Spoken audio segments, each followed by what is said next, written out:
فاتحة بنية القبول وتمام كل سلم نيل خير كل مأمول ومبرئا عن اللغو والفضل الجالب لكل خير دافع لكل شر لنا ولوالدينا إلى حضرة الشيخ أبو بكر جابر الجزائري وإلى حضرة مربي الرحيم المغفور لك يا حبيب نصر الرحيم جميع مشايخنا بحر العلوم وأصولهم وفرعهم وأزواجهم وذرياتهم إلى حضرة معلم شفيع ذامي بركتهم فقهنا في الدين وعلمنا تأويل اللهم ألهمنا رشدنا وعيذنا من شر أنفسنا اللهم يا فتاح ويا عليم افتح قلوبنا فتوح العارفين وعلمنا ما لم نعلم جاه النبي المصطفى رسول الله محمد صلى الله عليه وسلم الفاتحة أعوذ بالله من الشيطان الرجيم بسم الله الرحمن الرحيم الحمد لله رب العالمين الرحمن الرحيم مالك يوم الدين إياك نعبد وإياك نستعين اهدنا الصراط المستقيم صراط الذين أنعمت عليهم غير المغضوب عليهم ولا الضالين. Assalamualaikum warahmatullahi wabarakatuh. Waalaikumsalam warahmatullahi wabarakatuh. Alhamdulillahi rabbil alamin. Wassalatu wassalamu ala sayyidina Muhammadin wa ala alihi wa sahbihi ajma'in, amma ba'du. Qala al-musannifu rahimahullahu ta'ala wa adama an-naf'a bihi wa bi barakati ulumihi wa amaddana bi asrarihi wa a'adda alaina min barakatihi fid daraini amin. Qala al-udhiyatu ta'rifuha al-udhiyah hiya asyatu tudbahu duha yawmal 'id taqarruban ila Allah ta'ala. Yang sama-sama kita hormati Ketua Takmir Masjid Riyadhul Abidin Kiai Haji Ahmad Zarkashi, insyaallah. Mohon izin Kiai, sesepuh kita Al-Karam Kiai Haji Syekaruddin, Menteri Perhubungan, yang telah menghubungi saya Kiai Ali Hadi Sulaiman, insyaallah. Abang saya dari Gerakan Pemuda Pancasila, Bapak Coek, dan seluruh rekan-rekan pemuda Pancasila, insyaallah. Mohon izin Ketua, mohon izin. Saya One Hat Ranting Cinere. Ya, saya bagian daripada keluarga pemuda Pancasila. Salam kekeluargaan buat kita semuanya. Para asatidz, para sesepuh, bini sepuh, hadirin hadirat, calon-calon penghuni surganya Allah. Mudah-mudahan kita nggak cuma kumpul di sini, kelak kita bareng-bareng dikumpulin di dalam surganya Allah. Amin ya rabbal alamin. Malam hari ini yang begitu sangat singkat, izinkan saya untuk membahas tentang udhiyah, korban. Meskipun pembahasannya tidak secara komprehensif karena waktunya begitu sangat singkat, kecuali kalau memang jamaah pengen malam hari ini kita tuntaskan sampai jam 12 malam. Habis isya kita ngaji lagi. Jadi mala yudraku kulluh la yutraku julluh. Kalau nggak bisa dibahas semuanya, paling nggak ada sebagian yang kita bahas yang penting-penting gitu ya. Mohon izin para guru ya, nggak ada niat menggurui semata-mata, saya baca kitab aja. Ini kitab namanya Kitab Minhajul Muslim, karangan Syekh Abu Bakar Al-Jazairi. Jadi jangan sampai bapak-bapak, ibu-ibu naik angkot salah tujuan. Saya Romdoni Hamzah, asli bocah Cinere, mak Betawi, baba Betawi. Ya, baba saya orang Cengere, kalau orang sini dulu nyebutnya Cengere, ya Cengere, kandang ayam. Kalau sekarang udah kerenan dikit, Ismaya. Ya, kalau dulu orang nyebutnya kandang ayam. Emak saya asli orang Gandul, jadi saya blasteran Cinere Gandul. Jadi begini jadinya nih ya.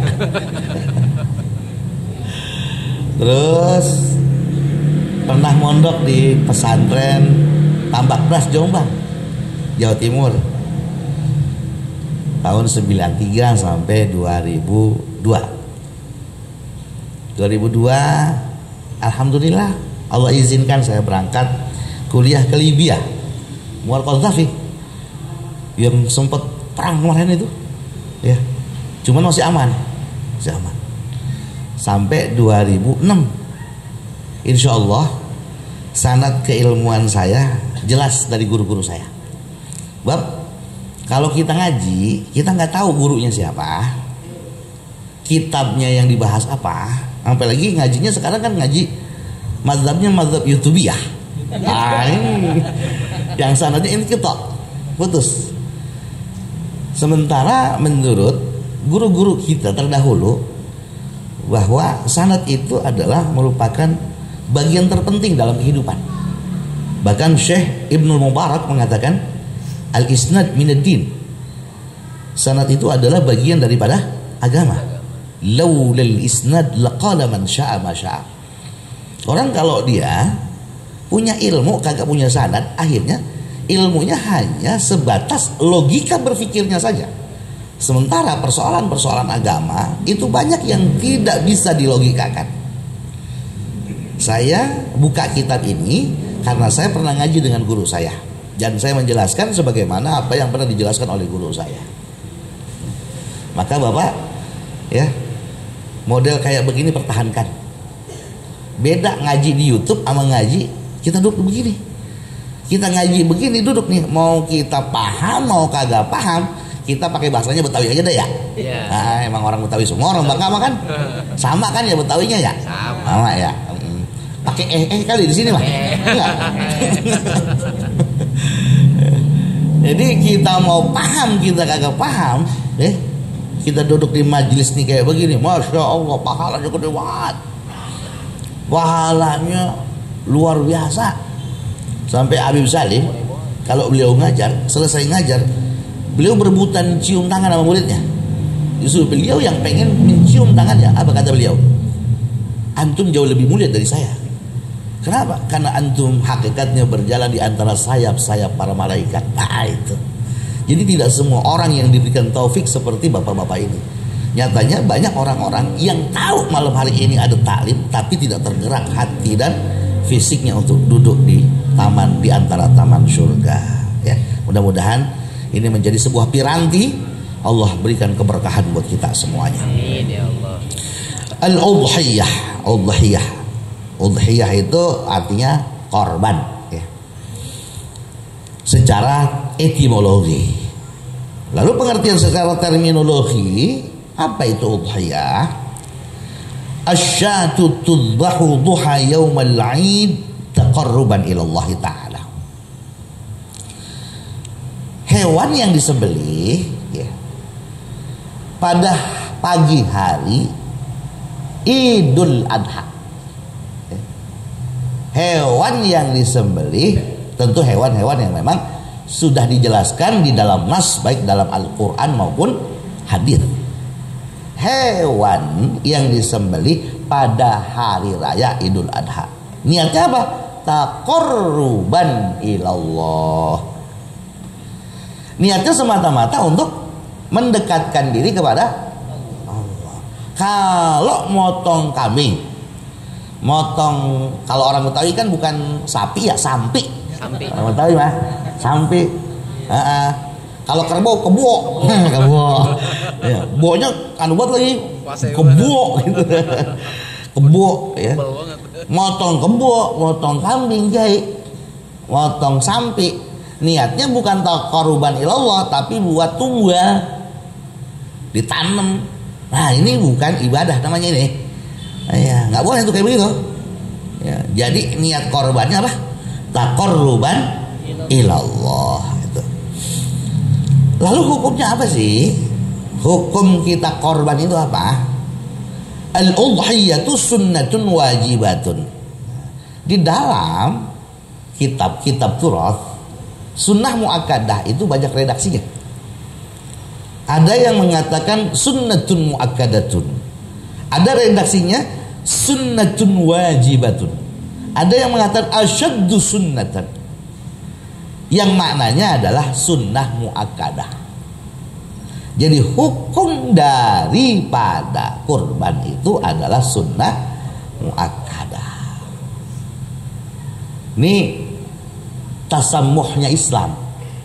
Artinya buat mereka yang memiliki keluasan rezeki, korban. Jangan dia punya duit bisa buat beli sapi tapi dia belinya kambing, medit ini namanya. Ya, kalau emang koret, koret sama koret bahasanya sini kan, koret. Bakhil. Kalau bakhil tuh kan antara dia sama orang lain ya, sama dirinya mah royal. Tuh bakhil. Kalau syuh nggak cuma sama orang lain, sama dirinya juga pelit. Iya, bandanya banyak nih. Cuman kopiahnya udah kuning banget. Itu syuh namanya. Syuh. Kalau bakhil sama dirinya dia royal. Royal dirinya. Tapi sama orang lain koret. Kalau syuh udah tingkatan yang paling tinggi dah. Koretnya nggak cuma sama orang lain, sama dirinya juga koret. Ya, itu baju udah apa belel banget itu. Ya belel kayak. Padahal duitnya mau banyak banget. Kontrakannya bejibun. Ditumpuk-tumpuk aja tuh duit. Itu syuh namanya ya. Ada bedanya antara bakhil dengan syuh. Jadi apa hukumnya daripada korban? Sunnah muakkadah. Sunnah yang begitu amat sangat ditekankan, dianjurkan. Kalau bisa jalanin gitu ya. Kalau punya duit jalanin. Terus bagaimana yang kagak pada punya duit? Kita kan umatnya Nabi Muhammad nih. Luar biasa kita punya Nabi. Perlu banget sama kita. Perlu banget. Nabi tuh setiap korban selalu minta kepada sahabat datangkan 2 kabes. Ijini kabshain. Datangkan kepada saya 2 kabes. Satu dipotong sama Nabi, hadzali wali ahli. Ini buat saya, buat bini saya, buat anak-anak saya, kata Rasulullah sallallahu alaihi wasallam.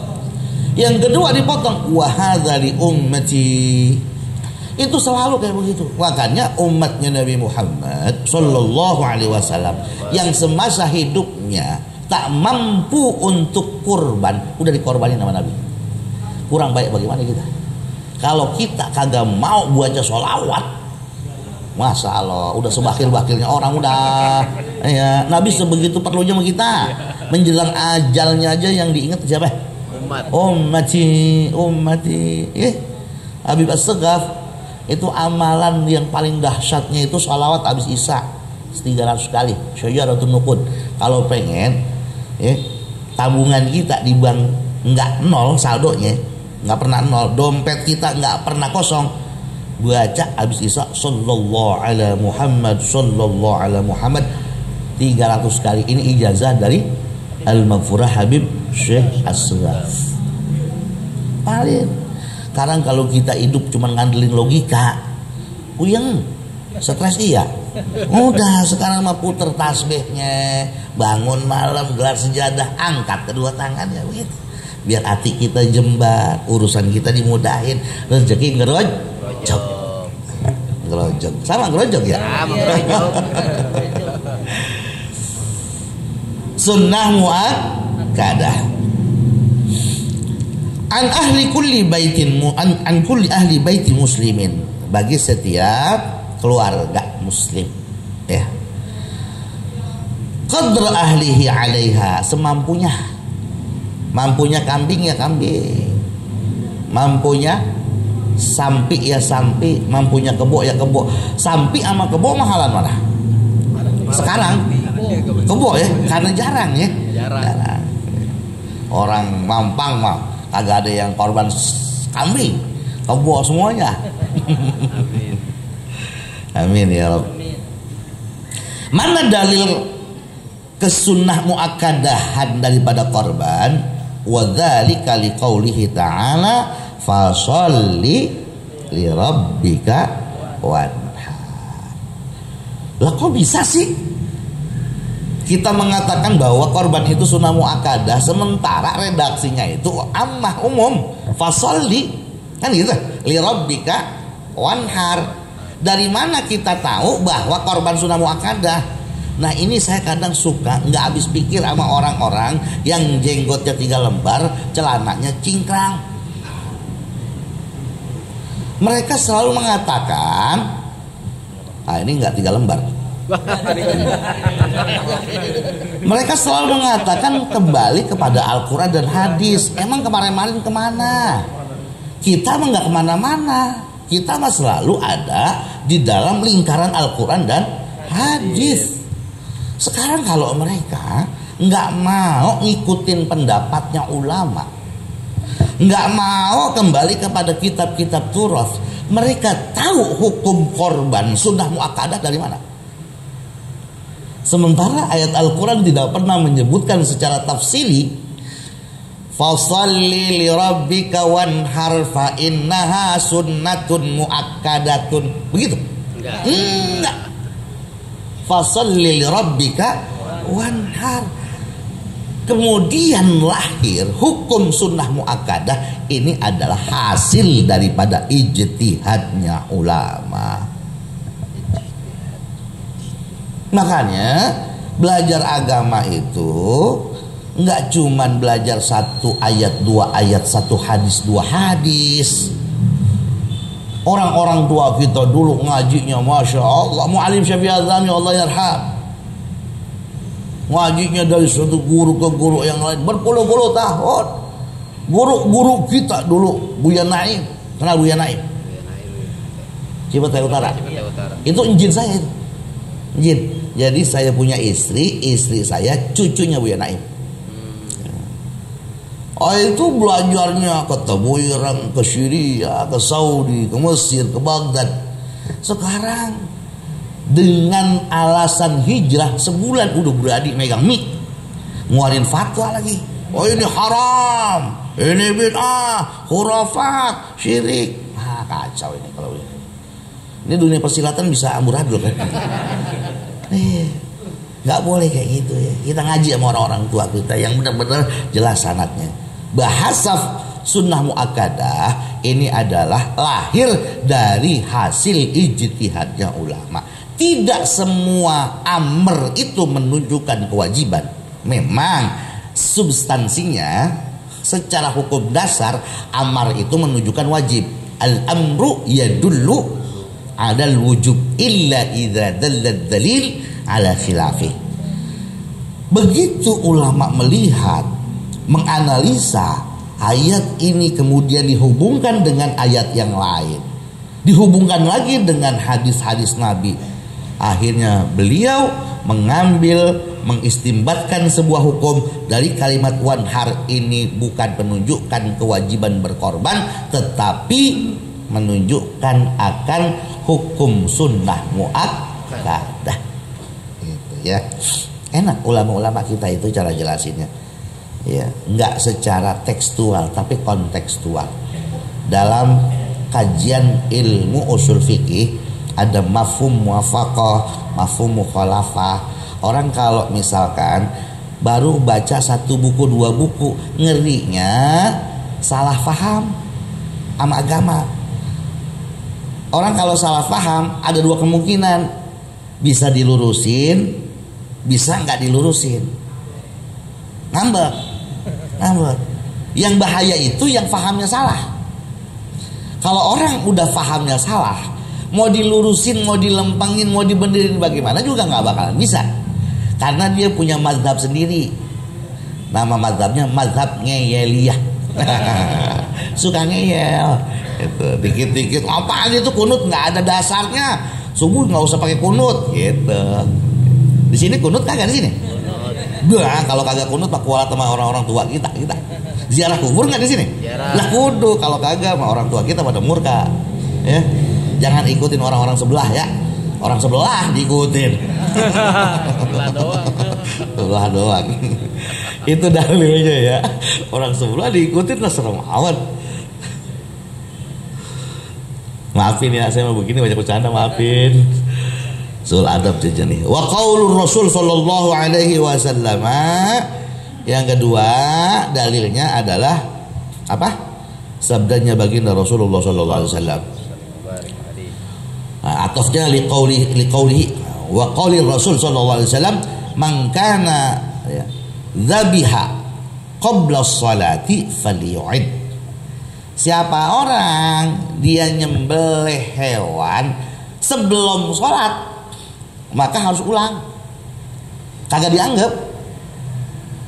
Yang namanya korban itu setelah selesai Id. Makanya kalau Idul Adha kudu disegerain, itu sunnah disegerain.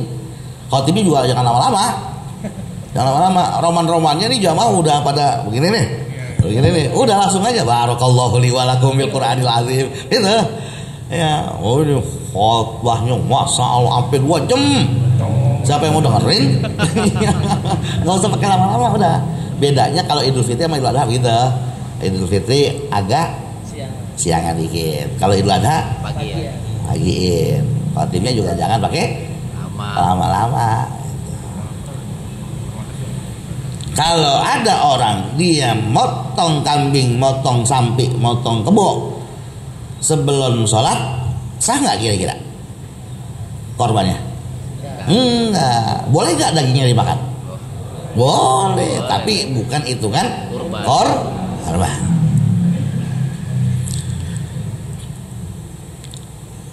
Nah, keutamaannya apa sih? Keutamaan korban. Yashhadu lima li sunnatil udhiyati minal fadlil azim qaulur Rasul sallallahu alaihi wasallam. Terkait dengan masalah keutamaan bagi orang yang korban di hari raya Idul Adha, sebagaimana yang telah dijelaskan oleh baginda Rasulullah sallallahu alaihi wasallam dalam satu hadisnya, ma'amila ibnu Adam yauman nahri amalan ahabbu ila Allah min iraqatid jam. Amalan yang paling utama besok nih di hari raya Idul Adha enggak lain dan enggak bukan adalah mengalirkan darah hewan. Makanya orang tua kita dulu kalau korban kagak pakai dititipin di mana-mana, dia korban di rumahnya. Di rumahnya dikorban. Biar rumahnya itu ketetesan darah hewan korban. Di situ ada berkahnya. Saya punya baba tuh. Baba kalau lagi korban, apa buat baba, apa buat almarhum emak saya, apa buat emaknya baba, babanya baba, pasti di rumah motong direk. Kita kata begini, bawa kagak dititipin di masjid, biarin baba aja yang motong. Gitu. Nah, saya pikirin mungkin di balik itu ada sisi keberkahan yang luar biasa, Ustaz. Karena rumah kita apa namanya? Tetesan daripada darah korban. Ini dasarnya ya. Ma'amila ibnu Adam yauman nahri amalan ahabbu ila Allah min iraqatid dam. Amalan yang paling utama, amalan yang paling didemeni nama Allah, yang paling didemeni nama Rasulullah di hari raya Idul Adha adalah motong hewan korban. Iraqatid dam, ngalirin darah hewan korban. Selamat datang saudara-saudaraku, sahabatku dari Pemuda Pancasila. Ini dari ranting mana?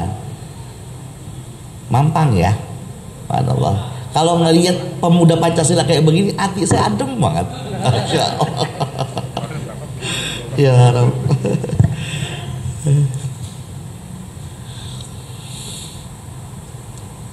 Apa kata baginda Rasulullah? Wa innaha la ta'ti yaumal qiyamati bi quruniha wa adlafiha wa ash'ariha. Bapak, Ibu, ntar tuh hewan korban, apakah kambing, apakah sapi, kebo, onta, dia bakalan datang di hari kiamat lengkap biquruniha wa azfariha wa ash'ariha. Itu yang namanya kulitnya, yang namanya bulunya gembel, yang namanya tanduknya keker, dia bakalan nyamperin kita.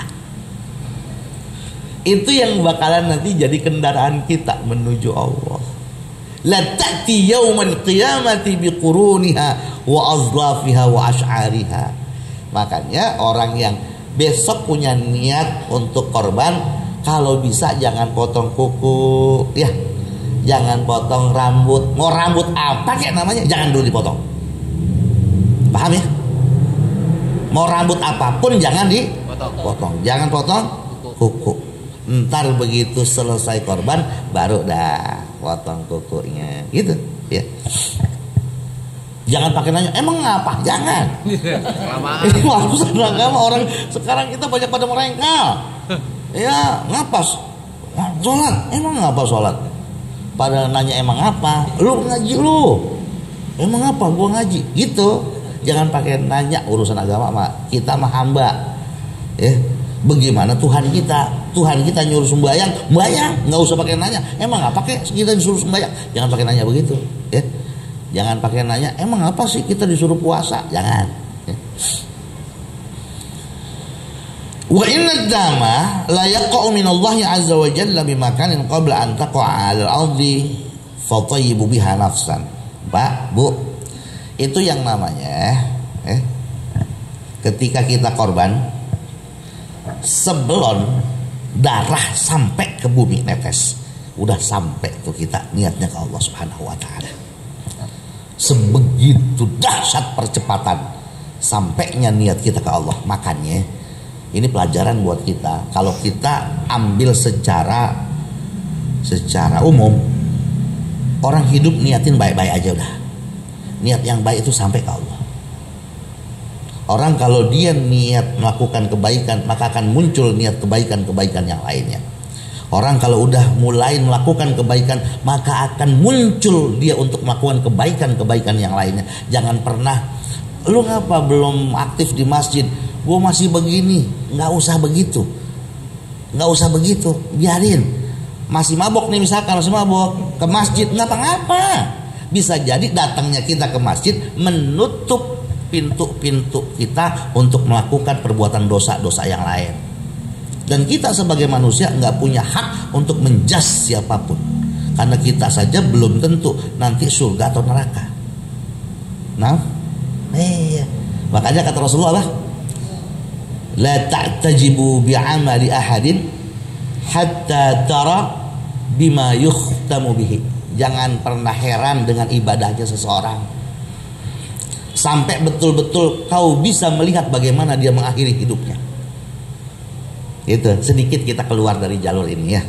Artinya saya pengen mengajak kepada saudara-saudara semuanya, Muslim itu mulia dan tidaknya di mata Allah dilihat dari bagaimana dia mampu memanusiakan manusia, tanpa harus melihat apa latar belakangnya, apa agamanya, apa rasnya. Jadi jangan pernah kita mengecewakan siapapun, menyakiti siapapun. Hatta kita ahli sholat, tapi banyak orang yang tersakiti oleh ucapan dan sikap kita, ahli neraka deh.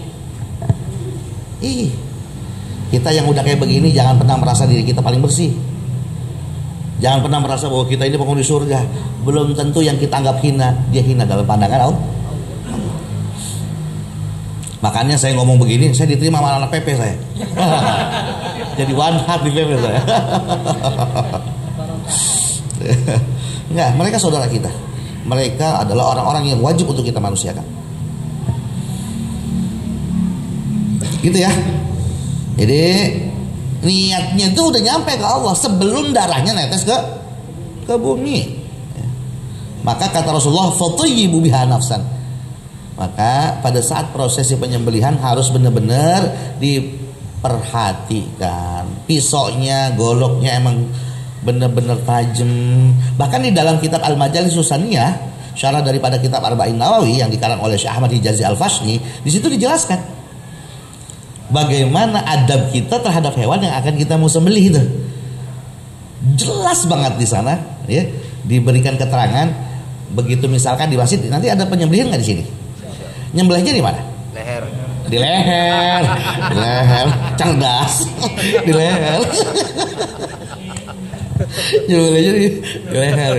Nah begitu satu hewan disembelih, yang lain jangan ada di tempat itu. Taruh dulu di mana misalnya. Cinere, tahu Cinere? Jauh. Pokoknya jangan sampai hewan-hewan yang lain itu ngelihat temennya disembelih. Itu ternyata ada aturannya di dalam kitab. Pastikan goloknya memang betul-betul tajam. Yang ketiga, yang menyembelih memang sudah profesional. Jangan dijadikan ajang latihan. Benar-benar profesional, udah biasa. Jangan sampai wak. Nah, ini nyiksa ini datang. Ya. Ini fatayyibu biha nafsa. Ya, harus ada adabnya pada saat kita nyembelih. Tuh ya. Sampai sini bisa dipahami, Pak? Lalu apa hikmah daripada korban? Yang pertama tentu jelas taqarrub ilallah ta'ala, ya, mendekatkan diri kepada Allah. Jadi media kita untuk mendekatkan diri kepada Allah itu bermacam-macam, Pak. Perlu kita ketahui bersama, Allah subhanahu wa ta'ala berinteraksi kepada kita manusia bukan dengan sifat adilnya, tapi dengan sifat rahmahnya, dengan kasih sayangnya. Kalau Allah berinteraksi dengan kita dengan keadilannya, barangkali tidak ada satupun di antara kita yang masuk surga. Tapi Allah berinteraksi dengan kita menggunakan kasih sayangnya. Kalau Allah saja sebagai Tuhan yang menciptakan alam semesta berinteraksi dengan makhluknya menggunakan rahmah, masa kita tidak bisa saling menyayangi sih antar sesama? Hati-hati dengan pola-pola, ya, Yahudi, pola-pola mustasyriqin, ya, yang mereka ingin menciptakan Islamofobia di antara kita. Sama-sama tahlil tapi berkait, sama-sama maulid berantem, sama-sama haul pada ngaku paling benar. Hati-hati, permusuhan itu tidak ada maslahatnya sama sekali, ya. Ini adalah bagian daripada propaganda orang-orang Yahudi. 20 tahun yang lalu dia sudah membuat sebuah visi misi bagaimana umat Islam tidak bersatu. Salah satu di antara tokoh utamanya adalah Samuel Zwemer. Nggak apa-apa mereka pada bikin majelis-majelis, nggak apa-apa mereka rajin ke masjid, nggak apa-apa mereka masuk di ormas ini dan itu, tapi kita bikin mereka tidak ada yang bersatu antara satu dengan yang lainnya. Masjid ini dengan ono berantem, majelis ini dengan ini berantem, ormas ini dengan ini berantem. Itu memang sudah menjadi pola mereka yang sudah dirumuskan 20 tahun yang silam. Maka kita jangan terperangkap oleh mereka gitu. Harus cerdas jadi orang Islam. At-taqarrub ilallah, ya, hikmah korban yang pertama. Yang kedua, ihya'u sunnati Imamil Muwahhidin Ibrahim alaihissalam, menghidupkan daripada sunnah engkong kita. Siapa? Nabiullah Ibrahim alaihissalam. Jadi ini kita semuanya tahu, ya, asal muasal korban itu dari siapa? Dari Nabi Ibrahim. Di saat itu Nabi Ibrahim ngimpi, ya. Emang berapa tahun nggak punya anak, ya? 80 tahun. Nabi Ibrahim 80 tahun berdoa, itu berdoa sekelas Nabi dan Rasul. Berdoa baru diwujudkan 80 tahun. Lah kita bukan Nabi. Minta cash. Iya, sebulan minta cash. Siapa emang kita? Makanya kata Syekh Ibnu Athaillah begitu. La yakun ta'akhuru amadil ata ma'al ilhahi fid du'a mujiban liya'sika fa innahu dhamina lakal ijabah fima yahtaruhu laka la fima tahtaruhu wa fil waqti alladhi yurid la fil waqti alladhi turid. Kadang kan kita begitu, ya Kiai, ya, baru doa gua dari kemarin, ya, padahal udah berusaha nih pengen rajin sholat, udah jalanin apa kata Kiai Jar kasih, udah wayang 40 hari jamaah ketemu sama imamnya takbiratul ihram, katanya bisa ngilangin kefakiran. Udah 80 hari miskin-miskin juga gitu. Gua berhenti wayang beneran gua udah kayak kemarin-kemarin aja lagi gitu. Lah lu bukan nabi tong. Nabi Ibrahim 80 tahun. Jangan kata Allah kagak ijabah. Ijabah sama diturutin itu beda. Contoh nih bocah usia 6 tahun minta motor ninja sama bapaknya, Mbak itu temen ayo Pak punya motor ninja Pak. Emang dia temannya anak-anak Pepe. Itu ninja itu. Oh, iya ntar babak beliin. Diijabah nggak tuh? Diijabah. Ijabah itu dijawab. Adapun diberikannya itu nggak harus saat itu, gitu loh. Bahasa ud'uni astajib lakum, semua doa kita diijabah. Iya, kata Allah, bismillahirrahmanirrahim, Allahumma inna nas'aluka salamatan fid din. Kata Allah, iya. Allahumma ya ghani ya hamid aghnina. Kata Allah, dijawab. Adapun Allah memberikannya kontan atau nanti, itu terserah Allah. Jangan seolah-olah kita yang ngatur Allah, kita yang bikin program, kita yang suruh kerja. Ya Allah nih program udah jadi, tuh kerjain. Lah, songong amat kita. Allah Tuhan kita. Kita mah tugasnya ya Allah, ini romannya ya Allah. Rumah udah berapa tahun ngontrak aja nih ya Allah. Pengen punya rumah di Kemang ya Allah, Kemang Pusat ya Allah. Oh, pengen ya Allah. Minta aja, minta. Urusan entar diwujudin apa kagak sama Allah itu menjadi wewenang. Fima yakhtaruhu laka la fima takhtaruhu li nafsik. Biar Allah yang milihin, jangan kita yang milih. Di waktu yang memang Allah sudah tetapkan, bukan di waktu yang kita mau. Gitu. Tetap kita ini Allah Tuhan kita, gitu ya. Ini menghidupkan sunnahnya Nabi Ibrahim. Disuruh nyembelih siapa?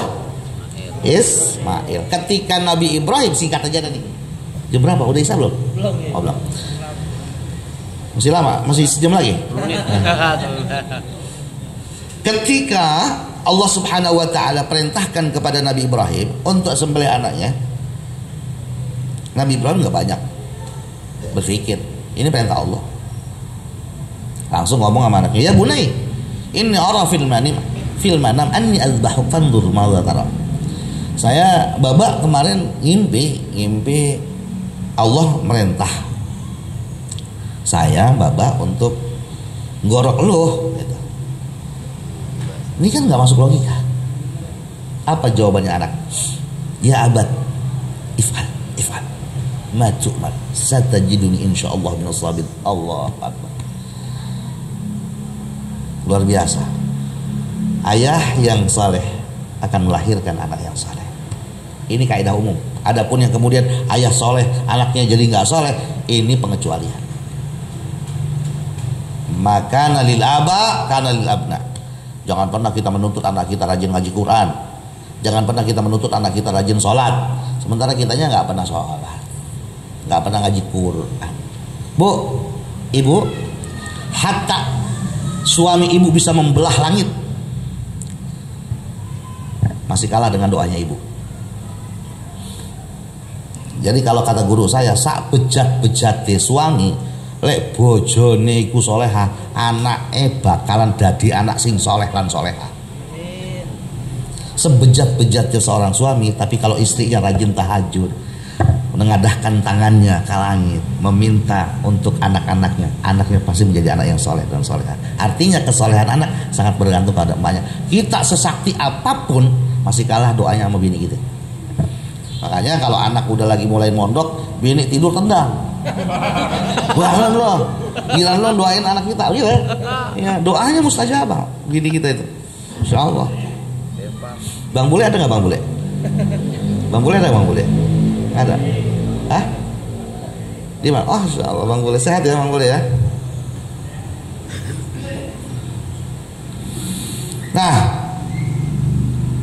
tanpa dipikir panjang oleh Nabi Ibrahim, sebuah percepatan yang luar biasa. Nah ini ketika Allah Subhanahu wa taala, lihat pelajaran buat kita.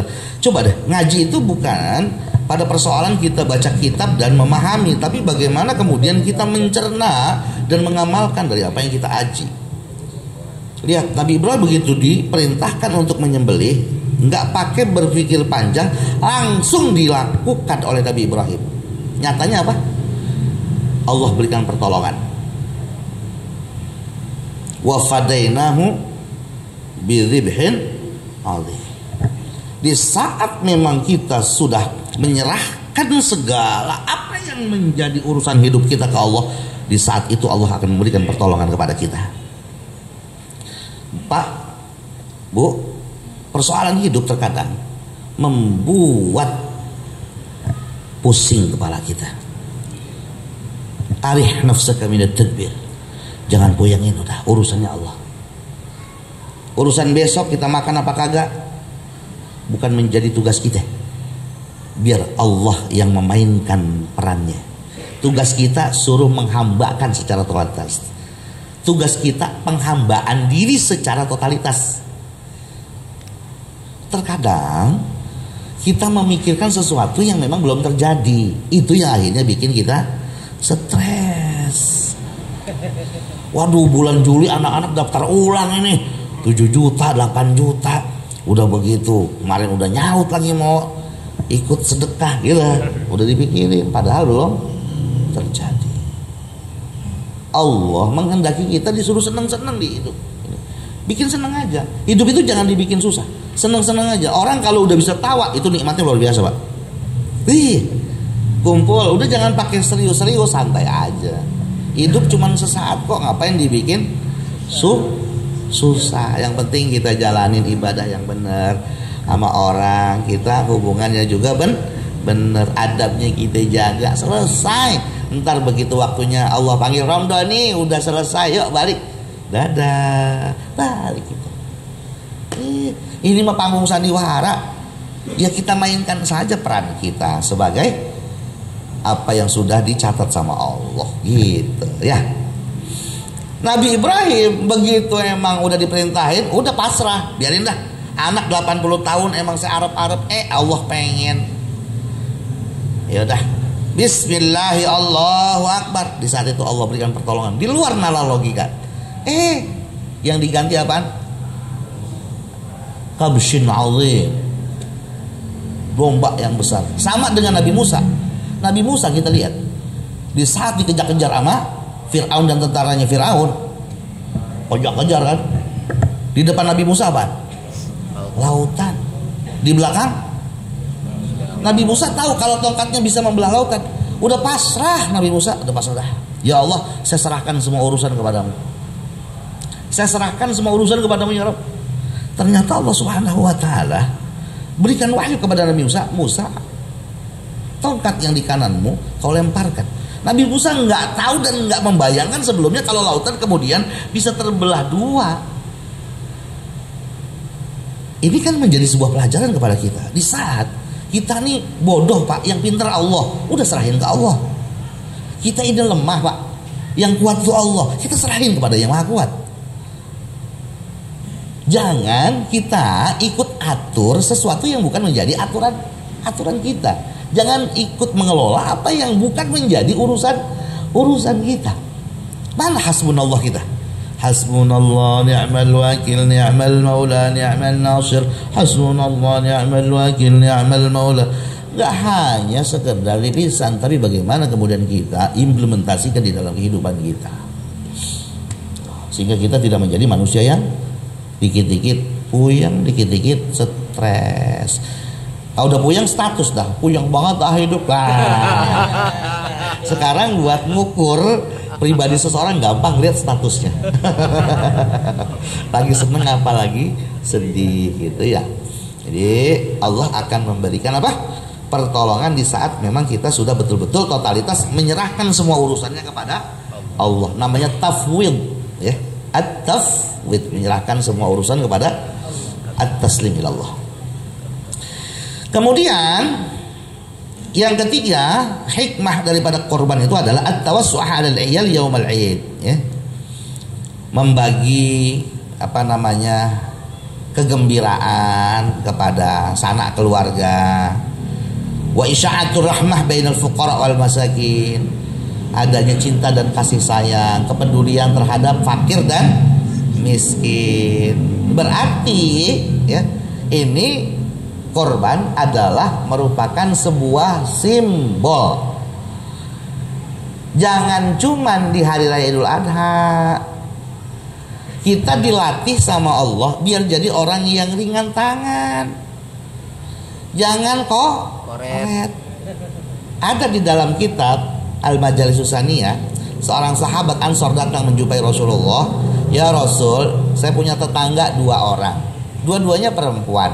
Yang satu ibadahnya rajin banget, sholatnya rajin, tahajudnya rajin, puasa wajibnya rajin, puasa sunnahnya rajin. Tapi koret, pelit banget ya Rasul. Tetangganya celam doang dia bikin soto Betawi. Tahu celam? Celam tuh celam. Ngeces. Dia beli duren, tetangganya cuman dapat baunya doang. Pokoknya koret banget lah. Apa kata Rasulullah? Hiya finnar, dia di neraka. Nauzubillah min dzalik. Ada saya yang satu lagi ya Rasul, tetangga saya ibadahnya biasa aja, sholatnya 5 waktu doang, tahajud nggak pernah, duha nggak pernah, hajat nggak pernah, witir nggak pernah, puasanya Ramadan doang, Senin Kamis nggak pernah, Ayyamul Bid nggak pernah, dan puasa sunnah yang lainnya nggak pernah. Tapi Masya Allah peduli banget sama orang lain. Nggak boleh ngelihat ada pemulung, pengen dia kasih aja, dia kasih. Ngeliat orang mukanya melas dikit, dia langsung bagi duit. Dia kasih duit. Apa kata Rasulullah? Hiya fil jannah. Jadi ibadah-ibadah ritus religius sesungguhnya memberikan pelajaran kepada kita untuk bagaimana kemudian kita mampu melakukan ibadah sosial kemasyarakatan dengan cara yang baik dan benar. Ringan kan? Nah, puasa apa namanya? Korban. Ini ngelatih kita biar kita ringan. Nggak usah pakai diet. Coba dah belajar begitu dah. Belajar. Saya sama teman-teman lagi belajar begitu. Biar dapat doanya malaikat. Malaikat kan tiap pagi turun ya kiai ya. Doain orang yang sedekah sama orang yang koret. Yang sedekah didoain tuh malaikat. Allahumma a'ti munfiqhan, ya. Khulafa, kan itu ya. Ya Allah, berikan ganti kepada orang yang pagi hari ini sedekah. Kalau orang yang nggak sedekah, Allahumma a'ti mumsikan talafa. Ya Allah, jangan kau berikan rezeki kepada orang yang pagi hari ini tidak sedekah. Gampang Pak, tiap pagi bawa aja duit. Siapa kira-kira yang keretak hati, kasih. Niatin tirakat. Itu Islam. Nggak bisa tahajud, cari yang ringan-ringan. Orang nggak semuanya bisa tirakat tahajud. Ya udah tirakatnya ya ringan-ringan aja. Habis ngaji nih, lekar nggak ada yang benerin, taruh. Itu tirakat yang luar biasa, gitu ya. Tadinya saya pengen terus nih sampai jam 9 nih. Saya kalau pengajian kayak gini senangnya ada tanya jawab sebetulnya. Cuman karena memang waktunya terbatas ya. Nanti barangkali tanya jawabnya akan kita lanjutkan pada saat momen ngopi bareng di Cinere. Gitu ya. Ada yang mau ditanyakan Pak? Sudah masuk waktu isya? Ya. Ya. Oh ismi. Ya. Nama saya Ramdhani. Ya tentu lahirnya di bulan Ramadan. Nama bapak saya Haji Muhammad Hamzah. Nama bapak saya ini muridnya Muallim Syafi'atani. Saya dulu masih kecil suka bawain kitab babak kayak.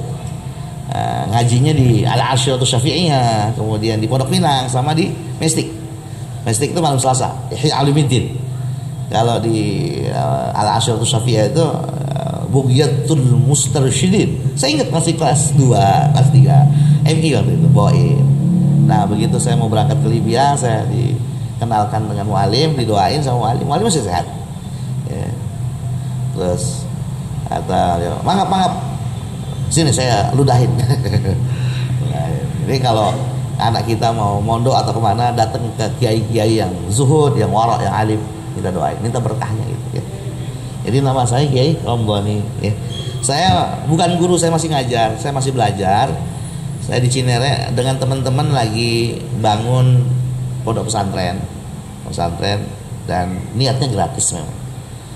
Yang kita bangun pondok pesantren mahasiswa, nggak cuma untuk teman-teman pesantren, tapi juga buat teman-teman siapapun.